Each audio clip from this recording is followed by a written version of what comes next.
Hello guys, welcome back one more time on my YouTube channel, Elijah Saranga Notes, and I'm Elijah Saranga, of course. Thank you so much, those of you who watch my content. I really do much appreciate. And if you're new to the channel, please subscribe to the channel. And without wasting time, let's jump right into today's lesson. So, have you ever used the plectrum, or it's your first time? If you have never, trust me, we are going to learn how to use the plectrum today, how to hold the plectrum. Yeah. So now, um, without wasting any time, let's learn to use the plectrum. Most of the times, some of us who have used the plectrum. So I don't know. If it is your first time, maybe you would want to use a longer one. Maybe you would want to use a short one. It depends on what you would want to use or you will want to use. Most especially the beginners.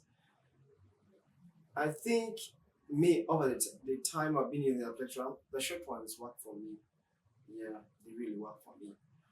Like 1.2 millimeters, something like that. I'm not forgotten.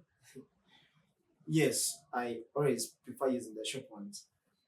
So now, how do you hold a plectrum? To be honest, there are standards. There's no standard of holding the plectrum. But however, the way you want to hold the plectrum is actually what is comfortable for you.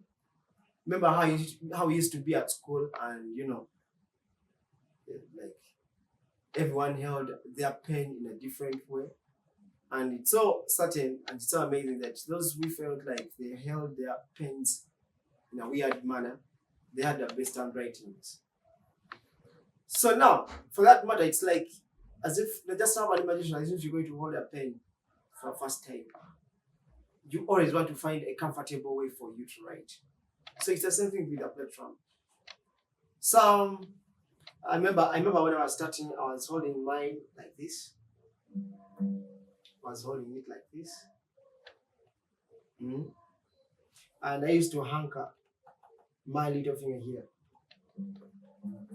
like that. However, with time, I realized this was good. It really had no problem, but then I realized it had limit. It would give me limitation on my speed. Then I had to look out from other people who are teaching, especially from YouTube, and I learned this. And to be honest with you, this has been the most effective way to me of holding the plectrum. But please, since I've told you at the first place that there's no standard, if this doesn't work for you, you can always look up for other ways. But for now, this was the best way. You make your fingers like this. I don't know how you went to call to really term this. I used to do like this. And then now you make something like as if you're doing what? I don't know. As you just see it. I don't know how to name it. So you get what I'm trying to say. Then, how do you hold it?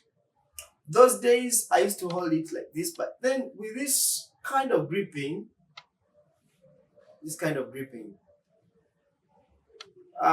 it's really weak. And I see many using it to play, but it's really weak.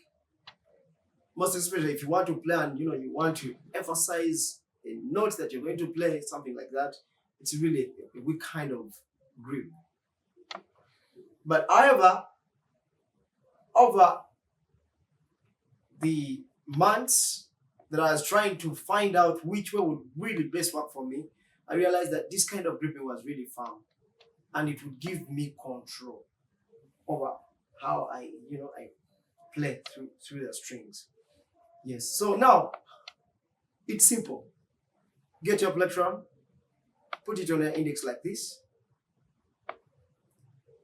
add on your thumb, then a little bit slide your plectrum out like this. Let your index, let your index be as if it's pointing in you, but let your plectrum a little bit face this way. Let it face the other side, opposite your index. You get it? Yeah, that's a grip. It really worked for me. It's firm. Yeah. Then the other thing, you don't want to do this with your fingers. Some of you, I know you're already playing and you're always maybe doing such a thing. It's not bad, to be honest, as long as you're comfortable. But however, it really has limitation. So you'd want to make sure that you do this with your fingers so that you have that kind of. It wasn't really easy for me to do this, but then with time, it really worked for me. Yeah. So now we are going to do a simple exercise, and I know you know about it. Some of you know the spider walk, as we are using our plectrum. So we are going to do down. Where you're pressing near the fret wire, like this, or the edge of the fret, not on the fret wire, but near the fret wire. So now let's try with this warm up. Let's try this finger kind of, the spider kind of walk, warm up. But our aim is to focus on our plectrum, most especially those of us who are holding a plectrum maybe for the first time. Yes. So now, please, that's the gesture. You should look at it. That's it. Okay. So now, I think we shall just do down strokes only. Yeah. Just like that. Then to give you another tip on this, so as you're playing, you want to make sure that actually you're muting the string. You're muting your strings.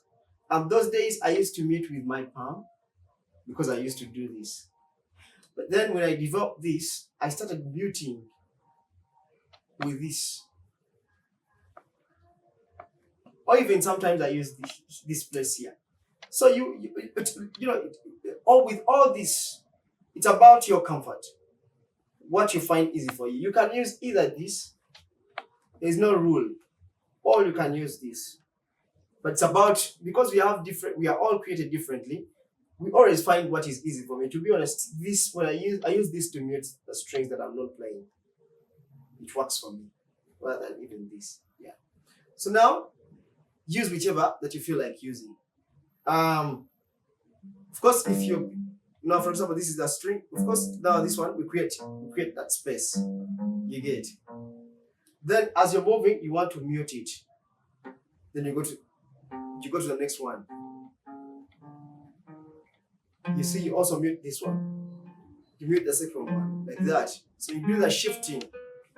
You're muting either with your palm, so that the strings don't shout the others. If you just like this, sometimes, yeah, the others are a little bit shouting. So you want to make sure that you don't create that sound. See that? So we are just using the down strokes. Please take it slow. Then you mute that one. I guess you see what I'm doing. I'm muting. You see, I even mute. You see, I even mute the one I'm going to play. But now you don't want to mute the one you're going to play. You want to create space for it. See that? So I be shifting. Then another thing, with this kind of playing, sometimes we make this mistake of making our hands, go through the strings and, you scratch yourself. So you want to make sure that actually when you're playing, you create that space. You're playing, you create this. You little bit want to make sure that your fingers here actually creating that space there, so that they don't be on the strings. You scratch your fingers on the strings and really feel pain. So you don't want that. You want to make sure that you're actually playing as if you're moving out here like this. You see that? See, creating that space. You play that, creating that. Otherwise, that's it. If you're holding the plectrum for the first time, unless you really have any other questions. But for starters, this is really nice. You can start from there, like that. I've showed you the gripping. Just do your down strokes. Make sure that you're muting. Then you can always come back. Of course, because you'll be shifting. Make sure that whenever you're going to see, I'm creating now the space because I'm going to the plastic tray. Not getting it. So that's it. If you're holding the plectrum for the first time, just do that exercise as you're minding about what we have talked about. Otherwise, thank you so much, guys, for watching today. And I believe this is going to be helpful. Unless you have any question, you can always put it in the comment section below. Yes. But otherwise, I think that's it for starters. And thank you so much for watching. Please subscribe to the channel and give me a thumbs up. The video has worked for you. Otherwise, bye. Let's meet in the next episode.